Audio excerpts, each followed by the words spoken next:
नमस्ते। तो आज हम इस वीडियो में एचबीएल पावर सिस्टम लिमिटेड इस कंपनी के रिलेटेड फुल इंपॉर्टेंट डिटेल्स देखने वाले हैं, जिसमें इस कंपनी का जो बिजनेस मॉडल है वो कैसा है और साथ ही में कंपनी अपने परफॉर्मेंस में कैसा ग्रोथ कर रही है, उन सब के बारे में हम इस वीडियो में स्टेप टू स्टेप देखेंगे और उसके बाद ही हमें पता चलेगा कि हमें इस कंपनी में आने वाले समय में कैसे इन्वेस्टमेंट करनी चाहिए। तो सबसे पहले हम इस कंपनी का जो बिजनेस मॉडल है उसके बारे में इंफॉर्मेशन देखते हैं। तो एचबीएल पावर सिस्टम ये company different types of batteries और उसके साथ ही में जो अदर प्रोडक्ट्स है उसका मैन्युफैक्चरिंग करती है। और उसके साथ ही में अगर हम देखेंगे तो ये company leading manufacture of batteries, electronics और इंजीनियरिंग प्रोडक्ट्स का है, जो कि हाउस डेवलपमेंट टेक्नोलॉजीज के बेस में यूज होता है। और उसके साथ ही में एचबीएल पावर सिस्टम ये कंपनी जो निकेल कैडमियम बैटरीज का मैन्युफैक्चरिंग करती है, तो ये कंपनी इसमें वर्ल्ड सेकेंड लार्जेस्ट मैन्युफैक्चर है। और इस कंपनी का जो बैटरिकल वर्टिकल सेगमेंट का बिजनेस है उससे कंपनी लगभग अपना 64% का जो रेवेन्यू है वो जनरेट करती है। तो इससे कंपनी का जो बैटरी सेगमेंट का बिजनेस है वो इस कंपनी के ग्रोथ के लिए बहुत ही इंपॉर्टेंट है। और उसके साथ ही में एचबीएल पावर सिस्टम इस कंपनी को स्पेशलाइज इन बैटरीज और डीसी पावर सिस्टम में लगभग 30 इयर्स प्लस का जो एक्सपीरियंस है वो इस कंपनी के लिए बहुत ही प्लस पॉइंट है। और इसी वजह से आने वाले समय में भी ये कंपनी बैटरी सेगमेंट में एक अच्छी ग्रोथ कर सकती है। और उसके बाद हम कंपनी के रिलेटेड जो रेशोज है उसके बारे में इंफॉर्मेशन देखते हैं, जिसमें कंपनी का स्टॉक का पी रेशो 27.6 है, जो कि एक ठीक ठाक वैल्यूएशन पर कंपनी का शेयर है वो ट्रेड कर रहा है। साथ ही में कंपनी का आरओसी 13.4% का है, कंपनी का आरओई 10.4% का है। तो कंपनी के जो रेशोज है उसमें कंपनी एक ठीक ठाक परफॉर्मेंस कर रही है।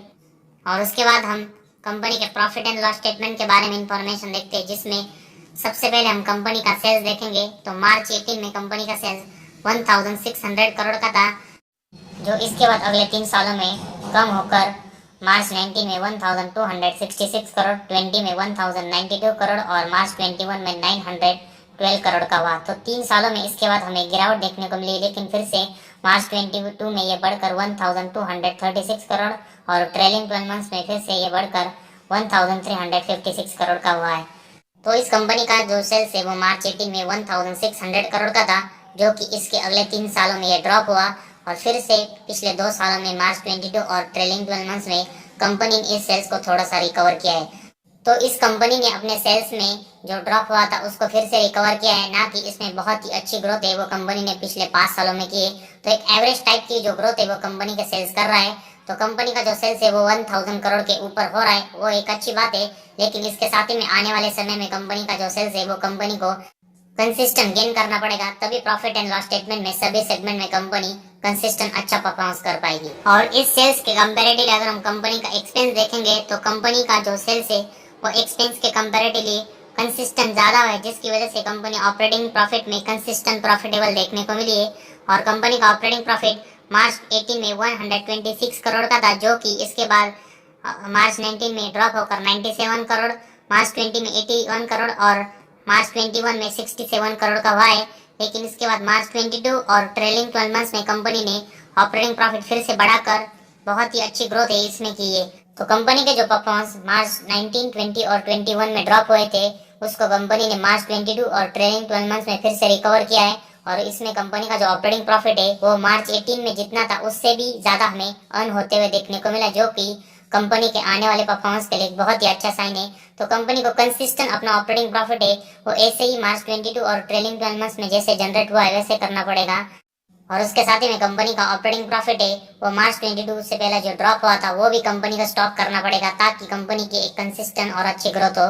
तो कंपनी का ऑपरेटिंग प्रॉफिट मार्जिन देखेंगे तो ये मार्च 18 में 8% का था, जो कि इसके अगले साल 8%, इसके अगले साल 7%, फिर से अगले साल 7% उतना ही देखने को मिला।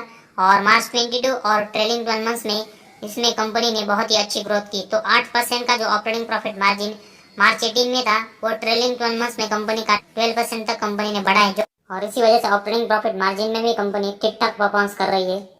और उसके बाद कंपनी का नेट प्रॉफिट के बारे में इंफॉर्मेशन देखते हैं, जिसमें मार्च 18 में कंपनी का नेट प्रॉफिट 32 करोड़ का था, जो कि इसके अगले साल 28 करोड़, इसके अगले साल 26 करोड़। इसके बाद कंपनी के जो नेट प्रॉफिट है उसमें थोड़ा सा ड्रॉप देखने को मिला, लेकिन फिर से मार्च 22 में कंपनी के नेट प्रॉफिट में बहुत ही अच्छी ग्रोथ कंपनी ने की और ये 94 करोड़ तक बढ़ाया। और उसके साथ ही में ट्रेलिंग 12 मंथ्स में भी कंपनी का जो नेट प्रॉफिट है वो 98 करोड़ का देखने को मिला है। तो पिछले 2 सालों में कंपनी ने जो नेट प्रॉफिट है वो 90 करोड़ के ऊपर जनरेट किया है, जो कि कंपनी के परफॉर्मेंस के लिए एक अच्छा साइन है। तो जरूर कंपनी का 1-2 साल नेट प्रॉफिट का परफॉर्मेंस है वो डाउन हुआ था, लेकिन फिर से इसको रिकवर करके इसमें जो कंपनी ने बहुत ही अच्छी ग्रोथ है वो पिछले 2 सालों में की है।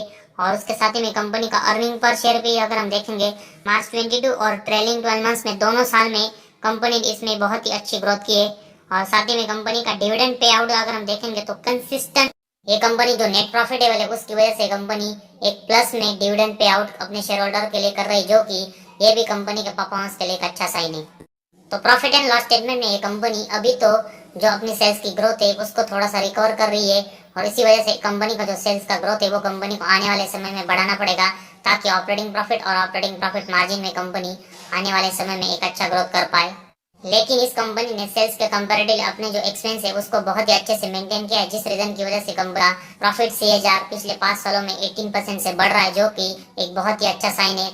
तो ये कंपनी प्रॉफिटेबल है, इस रीजन की वजह से इन्वेस्टमेंट की नजर से हमें पहला पॉजिटिव पॉइंट इस कंपनी के रिलेटेड देखने को मिला है। इसके बाद इस कंपनी की जो बैलेंस शीट है उसके बारे में हम इंफॉर्मेशन देखते हैं, ताकि हमें पता चल सके कि कंपनी के पास कितने रिजर्व और कंपनी के ऊपर कितना बोरिंग्स है। जिसमें इस कंपनी के अगर हम रिजर्व देखेंगे तो मार्च 18 में 724 थे, जो कि इसके बाद कंपनी ने अपने जो रिजर्व है वो कंसिस्टेंट बढ़ा के सितंबर 22 में 866 के। और उसके कंपैरेटिवली अगर हम कंपनी के ऊपर बोरिंग्स देखेंगे तो मार्च 18 में कंपनी के ऊपर 366 करोड़ का बोरिंग्स था, वो अभी हमें सिर्फ सितंबर 22 में 73 करोड़ का देखने को मिला है। तो कंपनी अपने ऊपर का जो बोरिंग्स है वो कंसिस्टेंट कम कर रही है, और इसके कंपैरेटिवली इस कंपनी के जो रिजर्व है वो रैपिडली इंक्रीज हो रहे हैं। वो इस कंपनी के बैलेंस शीट को बहुत ही स्ट्रांग बनाता है, और इस कंपनी का जो बोनस पिछले कुछ सालों से कंसिस्टेंट कम हो रहा है, उसकी वजह से कंपनी को जो इंटरेस्ट रेट है वो कम चुकाना पड़ा है, और इसकी वजह से पिछले कुछ सालों से कंपनी ने अपने नेट प्रॉफिट में अच्छी ग्रोथ की है, जो कि अभी हमने प्रॉफिट एंड लॉस स्टेटमेंट में भी देखा है। तो कंपनी की बैलेंस शीट है वो बहुत ही स्ट्रांग है, जो कि ये भी इन्वेस्टमेंट की नज़र से एक अच्छा साइन है। और उसके बाद हम कंपनी का कैश फ्लोज देखेंगे, जिसमें मार्च 18 में कंपनी का नेट कैश फ्लो +1 करोड़ का था, जो कि इसके अगले साल ये +5, इसके बाद मार्च 20 में +29, और उसके बाद मार्च 21 में कंपनी का नेट कैश फ्लो जरूर -14 करोड़ का हुआ, लेकिन फिर से मार्च 22 में कंपनी ने इसको रिकवर करके +23 करोड़ का किया है।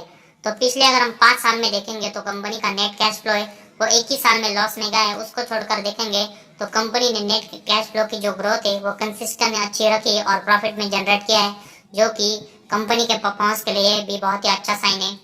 और इसके बाद कंपनी के डेप्टर डेज और इन्वेंटरीज के नंबर्स हम देखते हैं, जिसमें कंपनी के डेप्टर डेज के नंबर से वो मार्च 18 में 103 थे, जो कि इसके बाद कंपनी ने अपने डेप्टर डेज के नंबर से वो भी यहाँ पर कम किए, और मार्च 22 में कंपनी के डेप्टर डेज अभी है वो 100 के बिलो है, जो कि कंपनी के परफॉर्मेंस के लिए एक अच्छा साइन है। और उसके साथ ही में इन्वेंटरीज के बारे में देखेंगे तो मार्च 18 में कंपनी के इन्वेंटरी डेज है वो 126 थे, और उसके बाद भी कंपनी के जो इन्वेंटरी डेज है वो कंसिस्टेंट मार्च 22 तक 100 के ऊपर देखने को मिले। कंपनी के इन्वेंटरी डेज के नंबर्स हाई होते हैं और उस कंपनी के परफॉर्मेंस के लिए एक नेगेटिव साइन होता है, तो इसमें कंपनी को आने वाले समय में एक अच्छी ग्रोथ करनी पड़ेगी। और लास्ट में हम कंपनी का शेयर होल्डिंग पैटर्न देखेंगे तो इसमें प्रमोटर के पास 59.02% की हिस्सेदारी है, जो कि सितंबर क्वार्टर के कंपैरेटिवली इनकी जो थोड़ी हिस्सेदारी है वो इस कंपनी में बढ़ी है। साथ ही में एफआईएस की इन्वेस्टमेंट अगर हम देखेंगे तो सितंबर 22 में 1.55 थी, जो कि इस दिसंबर क्वार्टर में बढ़कर 1.77% हुई है। और उसके बाद डीएच की इन्वेस्टमेंट अगर हम इस कंपनी में देखेंगे तो 3.59% है, जो कि अभी इस क्वार्टर में 0 हुई है। और उसके कंपैरेटिवली पब्लिक की जो इन्वेस्टमेंट है वो इस कंपनी में जून क्वार्टर में 35% की थी, वो अभी बढ़कर 39% की हुई है। तो इस कंपनी में प्रमोटर की हिस्सेदारी बढ़ रही है, एफआईएस की भी हिस्सेदारी थोड़ी सी बढ़ी है, लेकिन उसके कंपैरेटिवली डीएच की जो शेयर होल्डिंग है वो इस कंपनी में दिसंबर 22 में 0 हुई है, जो कि इससे पहले 3.59% की थी। तो ये कंपनी के परफॉर्मेंस के लिए थोड़ा सा निगेटिव साइन है। तो इस कंपनी में डीएच की जो इन्वेस्टमेंट कम हुई है वो इस कंपनी की जो सेल्स की ग्रोथ है वो अभी इतनी अच्छी नहीं है, इस रीजन की वजह से हो सकती है। और उसके साथ ही में कंपनी की इन्वेंटरी डेज है उसके नंबर से वो भी बहुत ही हाई, तो ये इनमें कंपनी को आने वाले समय में इंप्रूवमेंट करनी पड़ेगी। उसको छोड़कर अगर हम कंपनी के बारे में देखेंगे, company profit and loss statement में बहुत ही अच्छा परफॉर्मेंस कर रही है, और साथ ही में कंपनी के जो रिजर्व है वो भी कंसिस्टेंट बढ़ रहे हैं, और कंपनी का बैलेंस कम हो रहा है, जो कि कंपनी का बोनस अगर कम होगा तो कंपनी का जो नेट प्रॉफिट है वो बढ़ने में अच्छी मदद होगी। तो ये भी कंपनी के लिए एक अच्छा साइन है। कंपनी के कैश फ्लोज है वो भी अच्छे से कंपनी मैक्सिमम प्लस में जनरेट कर रही है। कंपनी डेप्टर डेज के नंबर्स कम कर रही है और कंपनी को इन्वेंटरी डेज में थोड़ी सी इंप्रूवमेंट करनी जरूरी है। और उसके साथ ही में प्रमोटर ने भी इस कंपनी में थोड़ी सी हिस्सेदारी बढ़ाई है। जो एफआईएस की हिस्सेदारी वो भी इस कंपनी में थोड़ी सी बढ़ी है। तो ये सब कंपनी के लिए हमें पॉजिटिव साइन देखने को मिले, जिसमें कंपनी अपने ऊपर का बोनस कंसिस्टेंट कम कर रही है, जिसकी वजह से कंपनी नेट प्रॉफिट में एक अच्छी ग्रोथ पिछले कुछ समय से कर रही है। साथ ही में कंपनी का जो बिजनेस है वो बैटरी सेगमेंट का है, जो कि आने वाले समय में इसकी जो ग्रोथ है वो कंसिस्टेंट बढ़ने वाली है और उसका जो बेनिफिट है वो इस कंपनी को भी हो सकता है।